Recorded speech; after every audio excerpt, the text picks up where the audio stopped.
Hey beautiful souls, welcome back to the channel. Today we're diving into something truly special. You know that feeling of being guided, protected, and blessed beyond measure? That's what we're talking about today.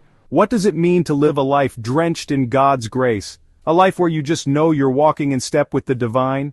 And how can we learn from the wisdom of two of the world's most beautiful faiths, Christianity and Islam, to experience this favor every single day? Are you ready? Let's get started. You know, when I think about walking in divine favor, the first thing that comes to mind is, it's the bedrock, the very foundation upon which everything else is built. The book of Hebrews in the Bible tells us, without faith, it is impossible to please God. And in Islam, the Quran echoes this truth so beautifully in Surah Al-Baqarah, verse 2. This is the book about which there is no doubt, a guidance for those conscious of Allah.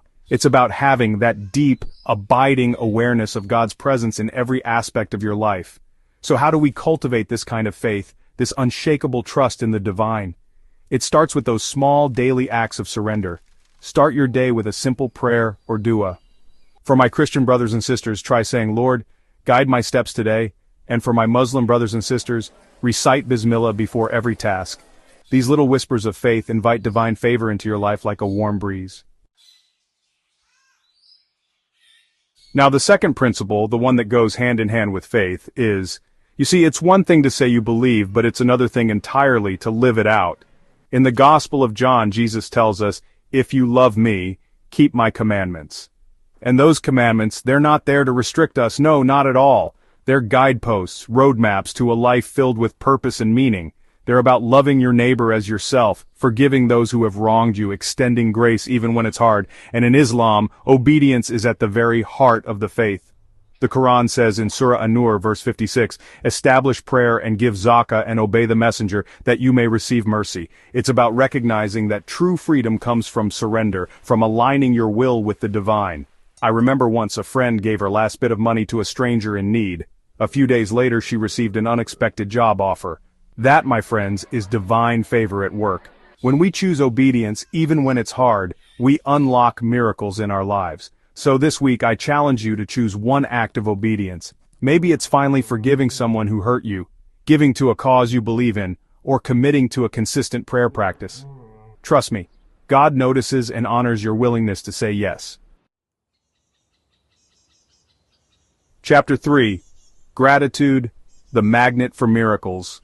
And finally, the third key to walking in divine favor is one that's close to my heart, gratitude. You see, gratitude is more than just saying thank you. It's a way of life.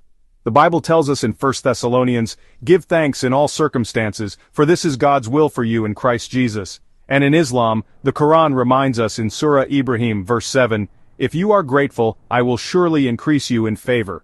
Think about that for a moment. Gratitude isn't just a passive act, it's an invitation for more blessings to flow into your life. Last year, I started a gratitude journal. Every single day I write down 3 things I'm thankful for. It's shifted my perspective, quieted the negative voices in my head, and filled my heart with so much peace and joy. Every night before you go to bed, write down or whisper a prayer of thanks for 3 things you're grateful for. When your heart is full of thanks, you become a magnet for miracles. So, my friends, how do we walk in divine favor? It's simple but oh so powerful. Build your faith, live in obedience, and cultivate gratitude. It's about trusting in God's plan, aligning your actions with His will, and appreciating the blessings He showers upon you every single day. Christianity and Islam remind us that God's favor isn't reserved for a select few. It's available to anyone who seeks Him with a sincere heart. Now I want to hear from you. How do you experience divine favor in your life? What are you grateful for today? Drop a comment below and let's inspire each other on this journey of faith, obedience, and gratitude. And if this video blessed you, hit that like button, subscribe, and ring the bell so you don't miss our next journey together. Until next time, keep walking in faith, my friends. Peace and blessings.